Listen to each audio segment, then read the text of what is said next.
Get my work jacket on.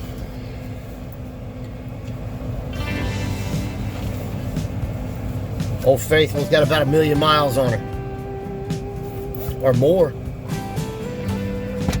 Probably way more. Work at. We got some repairs to do. Okay, y'all, we got a little repair here. Yeah, I've got the got my cover all out, man. I didn't have to put it on. I'm gonna use it to sit on, but look at this. So all my exhaust is stainless, except this one piece. I don't know where that came from, but she's rusted out. And watch how we repair this without ever buying a piece of pipe, because we're out on the road. We're at a pilot truck stop in Virginia. We're gonna get in here and we're gonna fix this right now. When we get home, we can go get a piece of stainless and put in it. We're fixing to jump on this. Fix it right now. Okay. Hopefully we're in a good spot. You can get a view of that. It's hard to do this under the truck. Video on. Alright, watch this.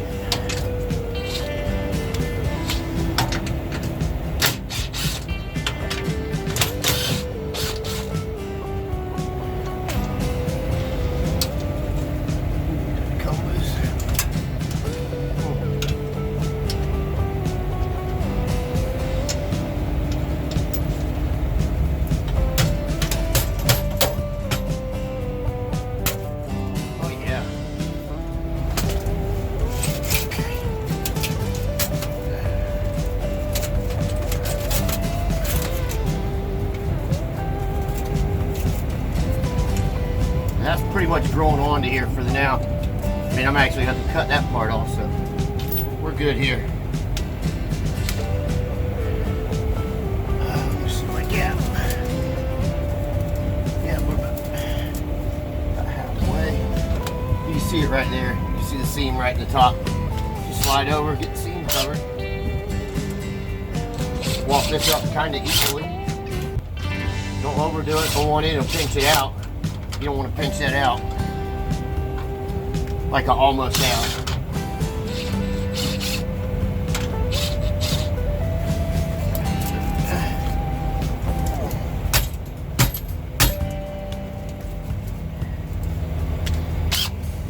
Walk it up equally. A little at a time. Make sure you're biting good. Let it slide off and go in the gap.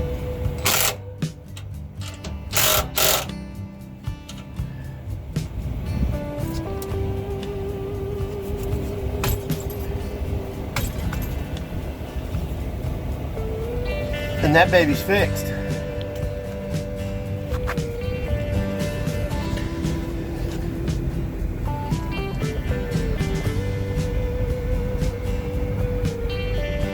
No more leak. And we're gonna finish our run and replace that rusty stuff. I don't know how that rusty got on there, that steel, because the rest of it's all stainless, so I don't know. But we'll get a piece of stainless and put on there and don't have to worry about that again. Just get all the stuff picked up.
right, that wasn't that bad. That's why I love to have my tools with me. That little repair could have been a pain in the butt. Could have been leaking all the way home. Or we jump out there and do that. That was an easy repair.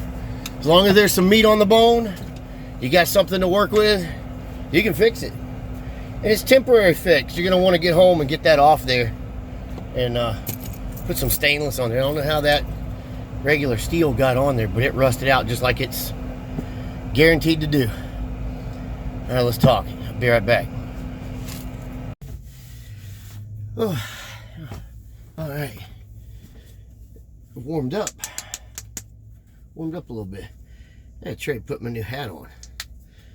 My brand new hat, Florida State Athletic Association. Proud of that one. My girl did good this year. I'm so proud of her. So, oh man, we're up here in Virginia this morning. Got empty and I let QT load me. I usually avoid that, man. I'm worried that she's gonna run my ass too hard, but I let her load me. She got me a great load coming back, so I'm prepared for that. Had to fix that exhaust leak. I don't know how the hell that it should have all been stainless, but anyway, I kept thinking, man, I'm getting loud. That's so loud.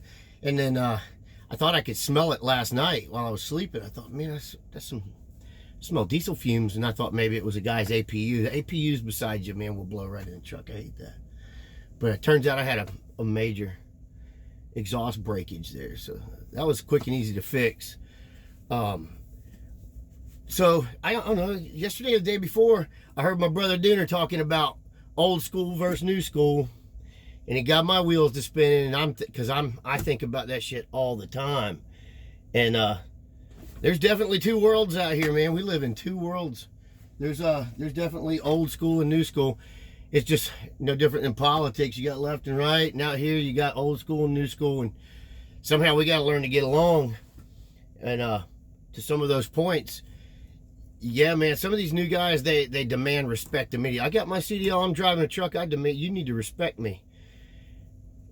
Before I say anything on them, I'm going to use myself as the example. When I got out of high school, I didn't jump right into a truck immediately. Even though that's what I wanted to do. I went and I learned my trade. And I jumped into the industrial world and started learning to weld.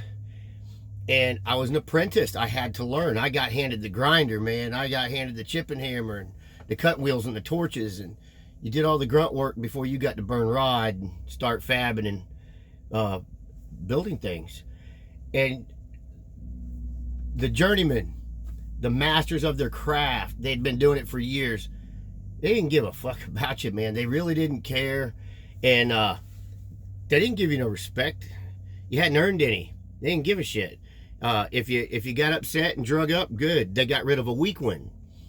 And they were going to make you pay your dues. And if you could put up with it and you could deal with the you know, the jabs and the tough talk and all the razzing all the time, and you made it through that and learned what they were teaching you, then they held on to a good one. And that's kind of the way I see it out here. The old timers aren't being jerks to be jerks. I mean, yeah, they're going to give you a hard time. Some of it's just good fun. And there's always that crabby old bastard, you know. But it's the same with any trade. If you got mad with the old school truckers, you know, that dog on the new guys, well, if you went and become a welder or a plumber, pipe fitter, an iron worker, you're going to catch hell there too, you know, as the apprentice, as the greenhorn. Oil field, you catch it there. Just how it is, you know. It's a rite of passage. You got to go through it. So I don't think the old guys are being jerks, and I don't think the young guys are being jerks. They just don't know how to take it sometimes. I mean, yeah, the world's a little bit different than it was 30 years ago or whatever when I was coming up. But there's definitely a divide in the old school and new school. You got to earn your respect out here. And if you can handle it and you can take it and you don't quit, just pay attention to the older guys. They've got a lot to offer. When I got into welding, and then when I moved on into trucking, when I became a trucker, I learned from some of the best. And you can pick out who the good ones are, man. I listened to every word they said, how they operated, how they functioned, how they dealt with the shippers and the receivers, and how they conducted themselves. their appearance, you know, how they presented themselves. It all mattered. And I paid attention to every little thing, every little detail and nuance. I tried to just hone in. And, you know, I watched the way they maneuvered the truck and just eased it around the parking lot. That brings me to some of the crazy things that just make the old school guys so frustrated. I never saw them Jake breaking through the parking lot of the truck stop or riding up the fuel island or blowing their horn at, you know, 5 a.m. in the truck stop, waking everybody up. You know, there's trucker etiquette, there's road etiquette. These things you got to learn, and a lot of it isn't being taught in truck driving school.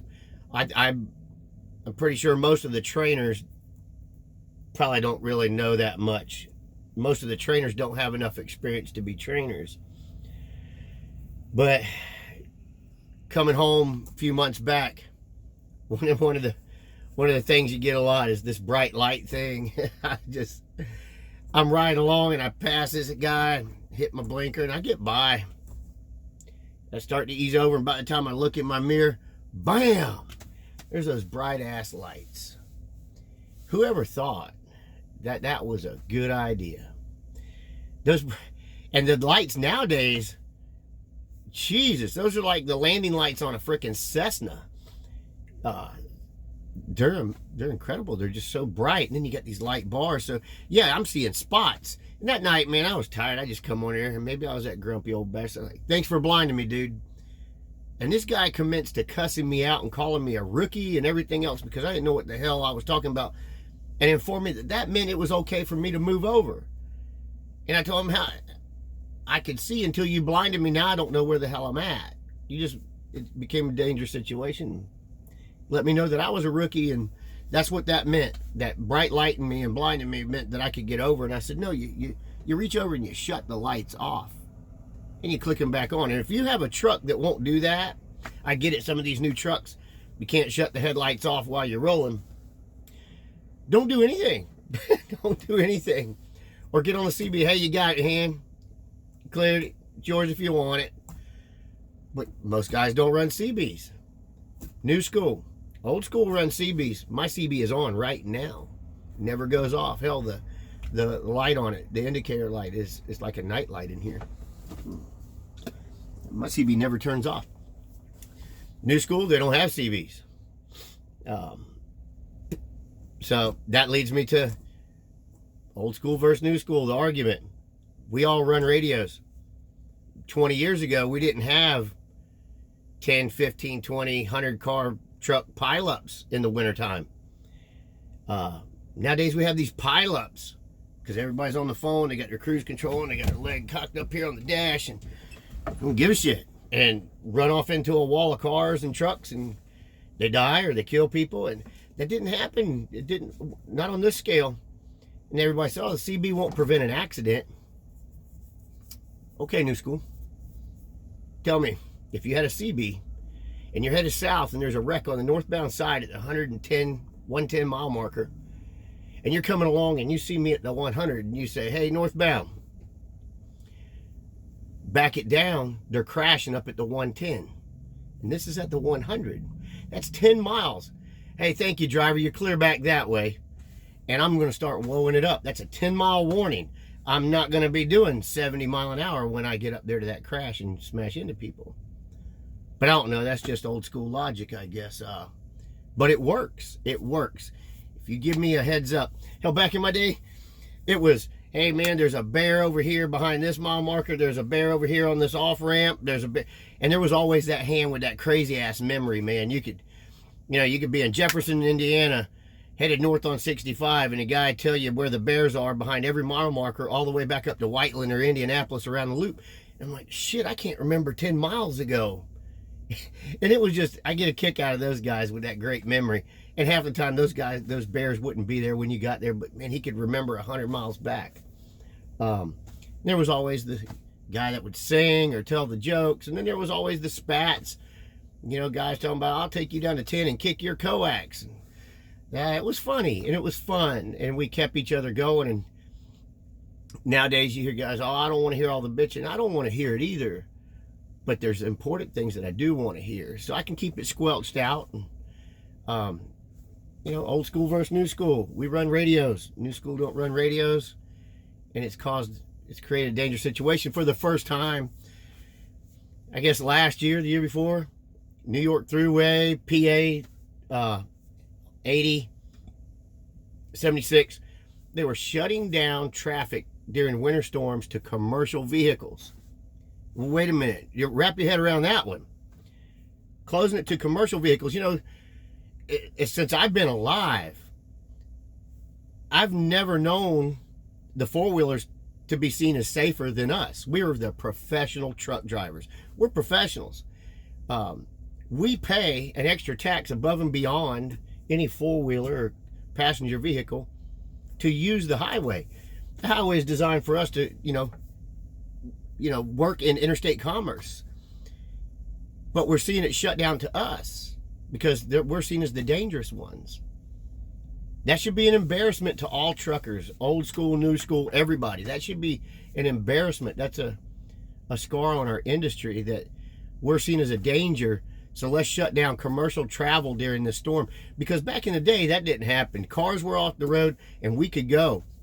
And we could make it rain, snow, sleet, hail, sun, or shine. It didn't matter. Hurricane, blizzard. If there was a hurricane, we were getting there with supplies. If it was a blizzard, we were getting there with supplies. We could get through, and we would make it. We would help each other. We were on the radios, and we worked together. Nowadays, there's major pileups, and they're shutting traffic, shutting down commercial traffic. Commercial vehicles can't run on the roads. That should be an embarrassment. Big difference in old school and new school. Us old schoolers didn't bring that on, and they tell us, oh, well, a lot of these new regulations are brought on by you old school guys, you cowboys, the way you didn't log, and that's not so. We were way safer running our paper logs and manipulating them however it needed to be done to get the job done. We were way safer. This was brought on by the big carriers. The big carriers trying to control their drivers. It goes right along with automatic trucks. We just, get it one size fits all. And it's an assembly line. It's not individual anymore. We didn't bring that on.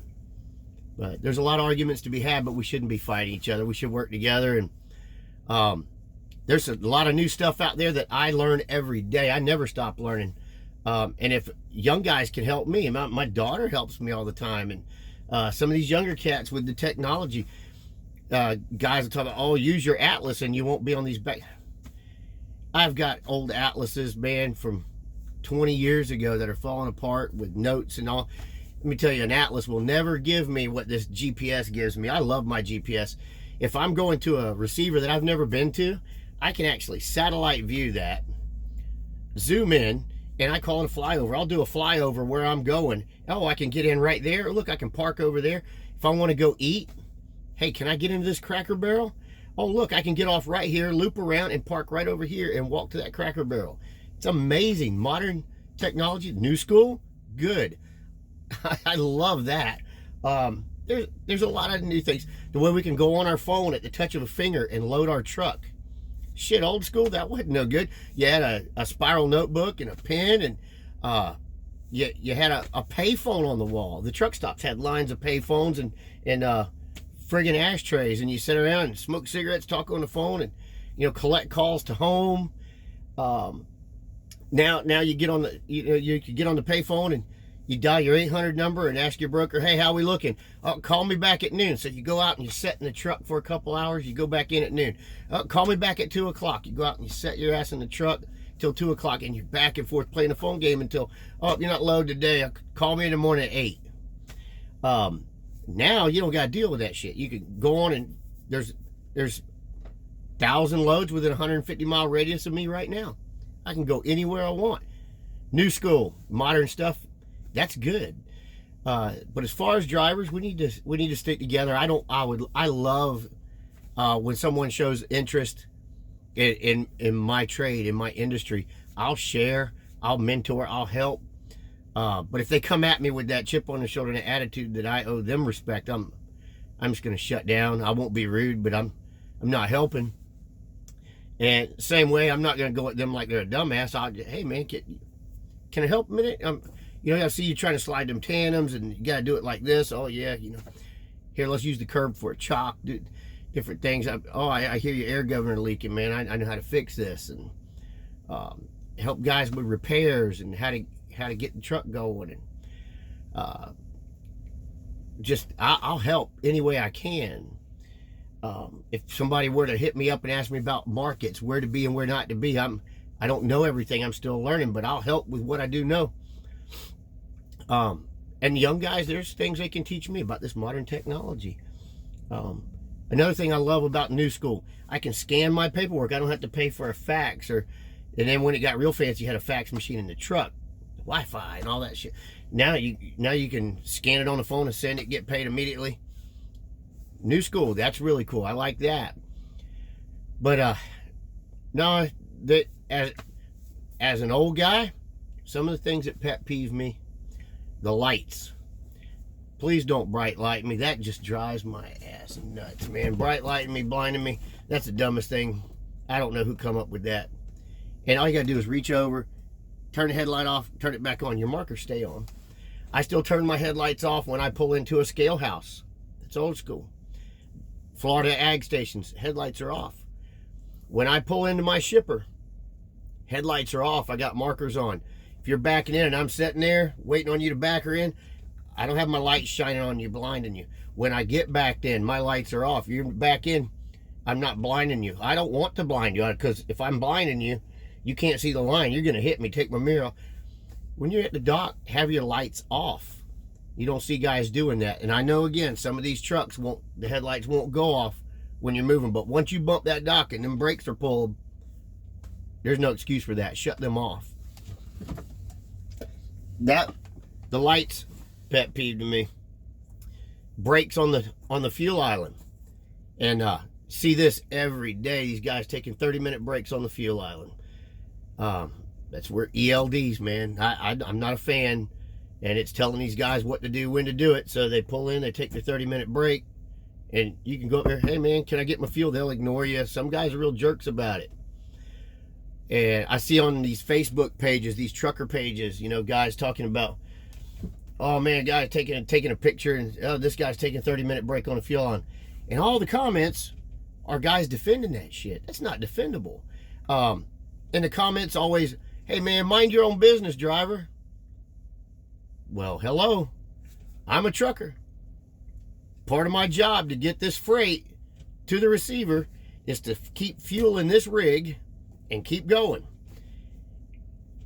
That is my business, guys. It's all of our business to pull up there and get fuel.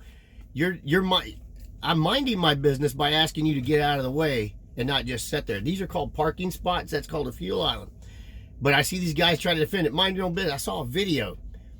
Gal walks out of the shower with her backpack on and walks through the fuel aisle and gets up in her truck, and the trucks are all backed up. And she gets in her trucks and leaves. Just left it sitting there while she took her shower. Everybody defended that. There's no defense for that. And it was the common comment was, mind your own business, driver. Well, if I'm asking you to get off the fuel island and park in a parking spot and not on a fuel island so I can fuel, that is minding my business. That's everybody minding their business. So I don't understand that. There's a big disconnect right there with new school versus old school. Just the common courtesy. Brakes on the fuel island. Trucker courtesy. Headlights. Jake braking through the parking lot and blowing horns. That's ridiculous. I see a guy come through the truck stop parking lot. Jake braking. The first thing that pops in my mind is, I remember the first time, my first job. Remember the first time Daddy let me drive the truck. Because that's the first thing that comes to my mind. Just a kid. But you grow out of that, I guess. But people are sleeping in the truck stop. I know I run all kinds of hours of the night. When I lay down to sleep, really didn't come to the truck stop to hear the Jake brake. Horns blowing. But we have to be courteous to each other. We have to care about our industry. I know it's different for everybody. Some people are misplaced workers that lost a factory job or a company job here and there, and the trucking school, you know, offered financing or this and that, and that, hey man, everybody needs a trucker, let's go be a trucker. And it's just a job, or it's a transition job or whatever, They don't care as much. But it doesn't matter what you're doing. You should take pride in it, no matter what it is. You should take pride in yourself. Present yourself well, because you represent an industry as a whole, whether you're here to stay or not. But a lot of people just see it as a job, and many of us, it's our lifestyle, it's our life. This has given me an amazing life. I've traveled the world. I've traveled the country. My kids have done a lot of living. And all to this truck. I owe it all to the truck. Whenever I had troubles, whenever I had struggles, I could get in my truck and make everything okay. And so I love trucking. My grandpa did 44 years out here, and he imparted some information here and there with me that I've held on to forever. And his generation, man, they presented themselves like somebody. They were kings of the road. And I'm not talking about let's put on our fancy cowboy boots and the big belt buckles and, pearl button shirts. Man, I'm in a long sleeve t-shirt and jeans, but I'm clean. I keep my shit clean, and I got boots on. Again, don't take it the wrong way. I'm not dogging on nobody, but people perceive you the way they see you the first time they look at you. That's their perception of you for a long time. And these guys get out of the truck at the field and they're wearing their pajamas. That blows my mind, man. I'm not going to work in my damn pajamas. It just, to me, it looks kind of lazy that I'm going to work. And again, you don't have to have work boots or cowboy boots. Sometimes I put on my tennis shoes and some decent shorts. But to wear your pajamas around, care about yourself. People will care more about you. You get treated different at a shipping office. I go in there in my pajamas. I ain't shaved in a couple of days, and just go in there and I got a bad attitude, I'm gonna get treated like shit. And that's why all them signs are all over the windows. But I go in there presenting myself as a businessman, and I can speak and present myself proper. I'm gonna get a little more respect. I'm gonna get treated a little bit different. So keep that in mind, new school. But yeah, man, there's some shit out here. I think these big mega carriers hurt things where they're training these guys, and when I look at these new school guys, it's not always their fault. They only know what they're taught, and I don't think they're being taught properly. That driving in the middle lane, I know the reasoning for that because of merging, but that's a disaster. But there's so many things that they're not taught properly. And anytime, old school, anytime one of these young bucks reach out to you, need a hand or some advice, I know you're gonna give it to them. I know you'll be there for them. And young bucks, if an old hand's out there and he's trying to help you out, listen, pay attention. You're gonna learn something. I learn every day. Never stop learning. Ask any of my buddies that I call. I call in the middle of the night, call early in the morning. Hey man, this shit's happening. What do you think?